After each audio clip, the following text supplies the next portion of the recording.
গুলটে, গুলটে, এই গুলটে, গুলটে, এত বেলা হয়ে গেল, এখনো পড়ে পড়ে ঘুমোচ্ছিস যে? তাড়াতাড়ি ওঠ, এই ওঠ, ওঠ, স্কুলে যেতে দেরি হয়ে যাবে, ওঠ। আমি কোথাও যাব না, আমার খুব ঘুম পাচ্ছে। ও উল্টে, যে শুয়ে থাকে তার ভাগ্য কিন্তু শুয়ে থাকে, বুঝলি? ওঠ। থাকুক শুয়ে, বলছি না আমার ঘুম পাচ্ছে, আমার ঘুমোতে দাও। এ ছেলের হলো কি? এরকম তো কখনো করেনি। তবে কি ওর উপর কোনো ভূত প্রেত ভর করলো?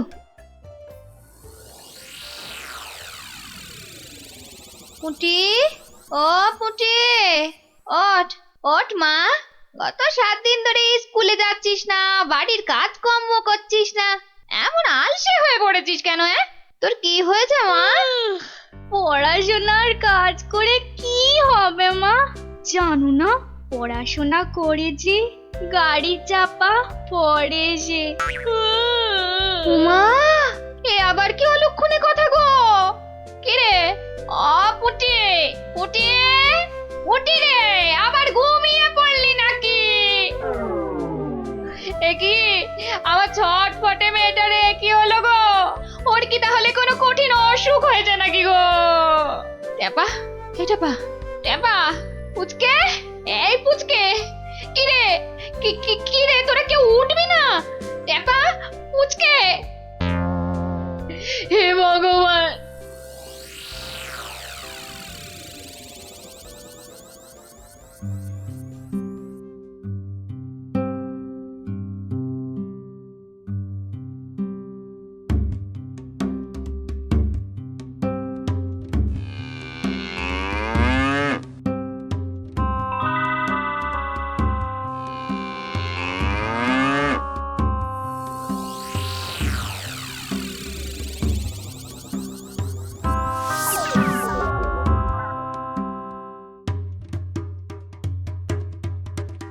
ओं बं तुरंत जागं निद्रा भागं छटफटासं पारासुनासं भूत प्रेत दुरासं ब्रिंग ब्रिंग आकुं पाकुं जागं जागं जागं।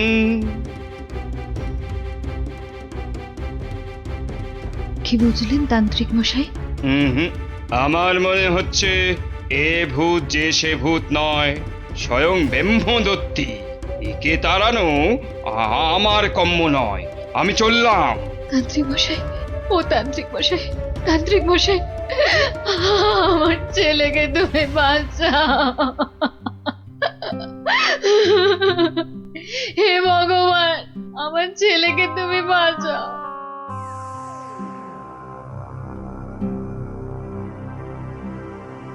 দেখি মা, একটু হাঁ করো তো।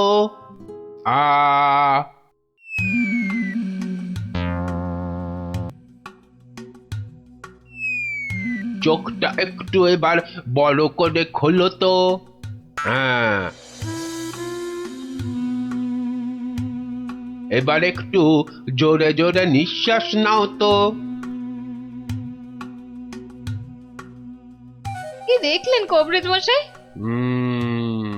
সবই তো পরীক্ষা করে দেখলুম, এ মেয়ের তো কোনো রোগই নেই। এ সবই হচ্ছে আসলে মনের রোগ। মনের রোগ মানে পাগল? কিন্তু এই রোগ সারবে কি করে? যাকগে, আমি এখন চললুম।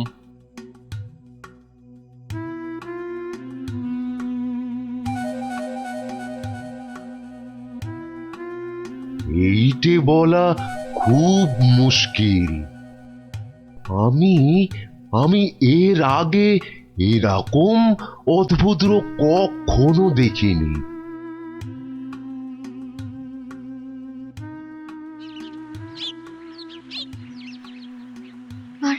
আর কিচ্ছু করার নেই, কিচ্ছু না। তান্ত্রিক, কবরেজ, রাজবুদ্ধি, কেউই তো কিছু করতে পারলো না। আমাদের ছেলে মেয়েরা সেই আগের মতোই ঘুমোচ্ছে। এপাশ থেকে ওপাশ, আর ওপাশ থেকে এপাশ। তাহলে এখন উপায়? একটাই মাত্র পথ আছে খোলা। কি পথ? মহারাজ কৃষ্ণচন্দ্র। ঠিক বলেছেন, উনিই পারবেন আমাদের এই বিপদ থেকে বাঁচাতে। তাহলে তাহলে চলুন, চলুন না, আর দেরি না করে ওনার কাছেই যাওয়া যাক। হ্যাঁ হ্যাঁ, চলুন চলুন চলুন চলুন চলুন।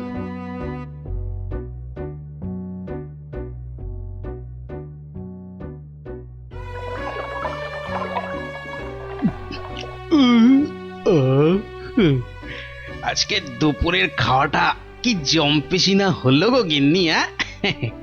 পেটটা একেবারে জুড়িয়ে গেল। কি ব্যাপার বলো তো? পুঁটি ন্যাপলা গুলটেদের কয়েকদিন ধরে দেখছি না। ওরা তো তোমার কাছে গল্প না শুনে বেশি দিন থাকতে পারে না। হ্যাঁ গিন্নি, আমি তো তাই ভাবছিলাম ওদের হলোটা কি। একবার দেখো না গিয়ে ওদের কি হলো। আর তাছাড়া দুদিন ধরে তুমি তো রাজসভাতেও যাচ্ছ না। দেখি আজ আগে একবার এই রাজসভায় ঘুরে তারপরে একবার বাচ্চাদের কাছে যাব ভাবছি। হ্যাঁ হ্যাঁ হ্যাঁ হ্যাঁ, তাই করো। বাচ্চাগুলোর জন্য আমার না খুব চিন্তা হচ্ছে। চললাম গিন্নি। দুকা দুকা দুকা দুকা দুকা দুকা।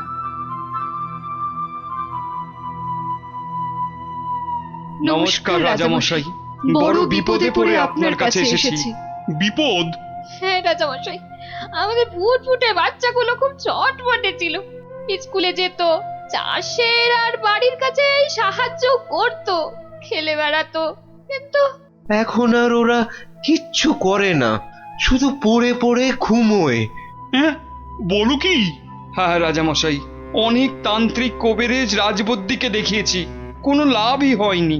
শুধু তাই নয়, বাচ্চারা কি বলে জানেন? কি বলে? বলে নাকি সব সময় ঘুমোলেই নাকি অনেক টাকা পয়সা পাওয়া যাবে। এই কথা তো বাচ্চাদের নয়, নিশ্চয়ই কোনো শয়তান ওদের মাথায় এই বদ বুদ্ধি ঢুকিয়েছে। সে কি কথা? গতি গতি মোটেই ভালো ঠেকছে না রাজামশাই। আমাদের বাচ্চাদের বাঁচান রাজামশাই, আমাদের বাচ্চাদের বাঁচান। আপনি আমাদের শেষ ভরসা রাজামশাই, আমাদের বাচ্চাদের বাঁচান। কিছু একটা করুন, কিছু একটা করুন রাজামশাই, কিছু একটা করুন রাজামশাই, কিছু একটা করুন। ঠিক আছে ঠিক আছে, তোমরা যাও, আমি দেখছি দেখছি আমি।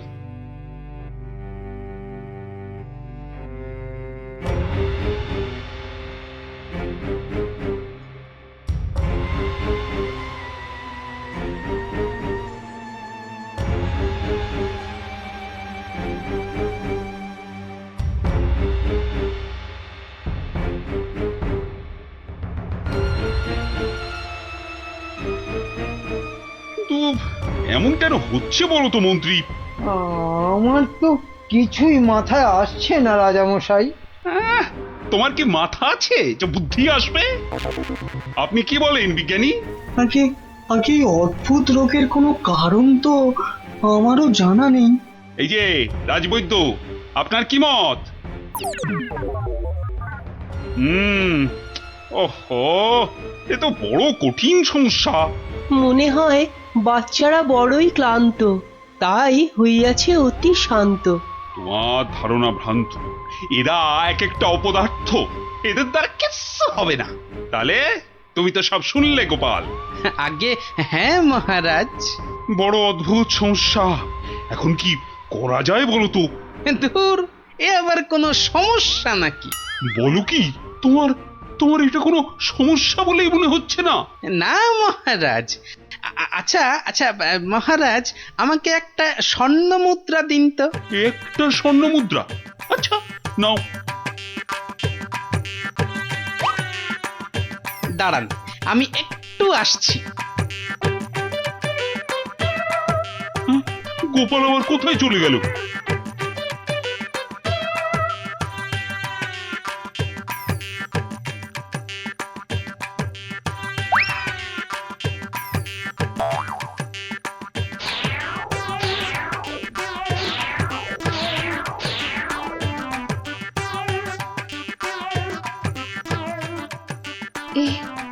এ আমি কি দেখছি? গুলটে এত সকাল সকাল ঘুম থেকে উঠে পড়েছে। গুলটে, গুলটে, এই গুলটে, কোথায় যাচ্ছিস রে? গুলটে, আমার একটু কাজ আছে মা। ভগবান এতদিনে মুখ তুলে চেয়েছেন, ছেলে আমার আগের মতো সেরে উঠেছে।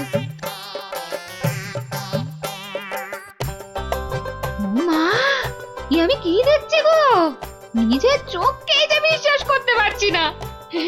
নিজের চোখকেই একদম বিশ্বাস হচ্ছে না।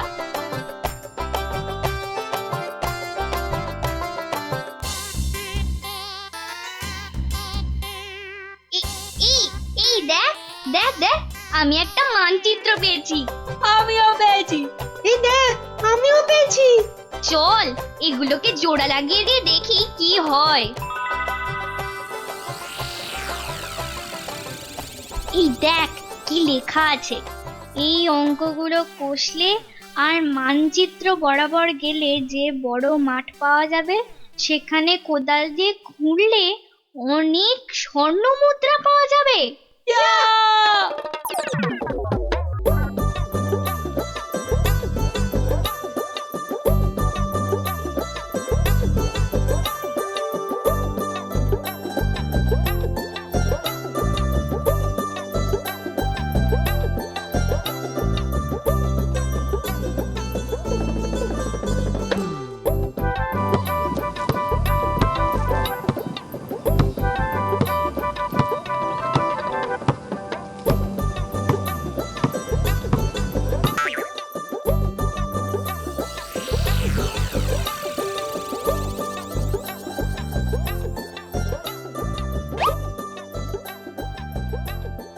এই দেখ দেখ না, স্বর্ণ মুদ্রা। তার মানে আরো আছে। চল চল, আবার খোঁড়া শুরু করি।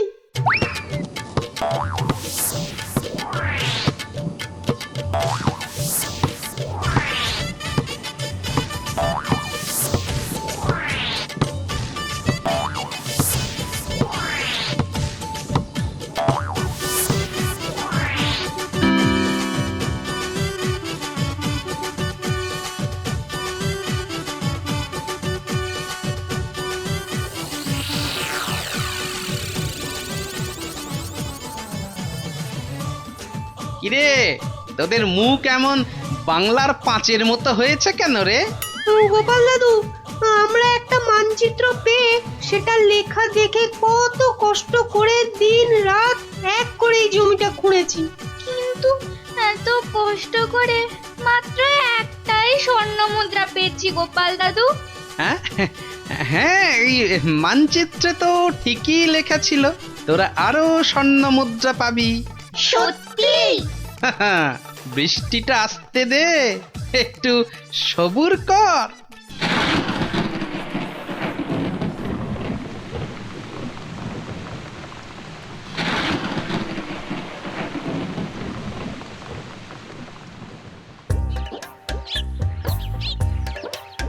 ওই দেখ তোদের পরিশ্রমের ফসল। সত্যি গোপাল দাদু? হ্যাঁ রে, আর এই ফসল দিয়েই তো রাজ্যের মানুষের পাতে এবার অন্ন জুটবে, আর সেটাই তো সবচেয়ে বড় গুপ্তধন, বুঝলি? তাহলে এবার বল, ঘুমিয়ে থাকা ভালো না কাজ করা ভালো? কাজ করা। সব সময় মনে রাখবি, কর্মই জীবন। আচ্ছা, এবার একটা কথা বলতো, ঘুমিয়ে থাকার এই বুদ্ধিটা তোদের কে দিয়েছিল? আমাদেরকে মন্ত্রী মশাই সেদিন এই বুদ্ধিটা দিয়েছিল। তারপর তারপর কি হয়েছিল? তারপর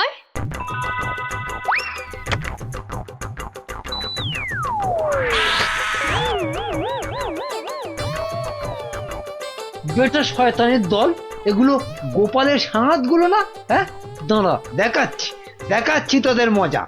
আগে তোদের জব্দ করব, তারপর তোদের নাটের গুরু ওই গোপালকে।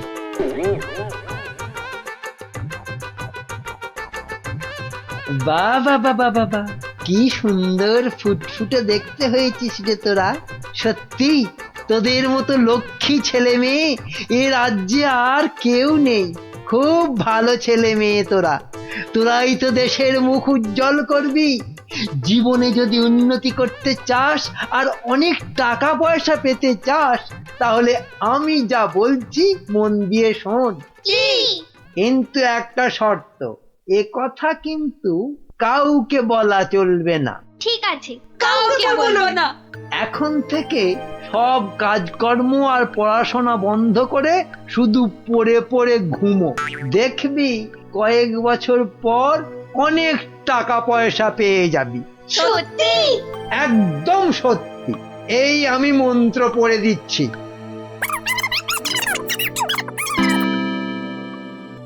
এবার বুঝলেন তো রাজামশাই, এই সবের পিছনে কার মাথা কাজ করেছে?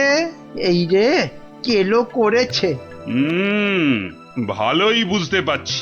ছি ছি ছি ছি ছি ছি। তুমি তাহলে সেই বদমাইশ। দাঁড়াও, তোমার ব্যবস্থা আমি করছি। তা গোপাল, তুমি এই অসাধ্য কাজটি করলে কি করে? এ তো খুব সোজা রাজামশাই। প্রথমে একটা মানচিত্র বানালাম, তারপর সেটাতে জমি খুঁড়ে কেমন করে স্বর্ণমুদ্রা পাওয়া যাবে সেটা লিখে দিলাম, আর তারপর সেটাকে সমান ভাগে ছিঁড়ে ফেললাম। ছিঁড়ে ফেললে? তারপর সেই টুকরোগুলো বাচ্চাদের মাথার পাশে রেখে দিলাম। আচ্ছা, তারপর? তারপর তারপর আপনার কাছ থেকে নেওয়া ওই স্বর্ণ মুদ্রাটা জমিতে পুঁতে দিলাম। ব্যাস, খেল খতম। বাচ্চারা তো জমি খুঁড়ে প্রথম ওটাই পেয়েছিল। সাধু সাধু। তার মানে গোপাল দাদু তুমি এটা করেছিলে? ও মা, মন্ত্রীর পেটে পেটে এত বদবুদ্ধি! বাবা, ওর তো এক্ষুনি চাই মহাশুদ্ধি। এক্ষুনি কান ধরে উঠবোস করো। এই তোমার শাস্তি। করো করো বলছি, করো।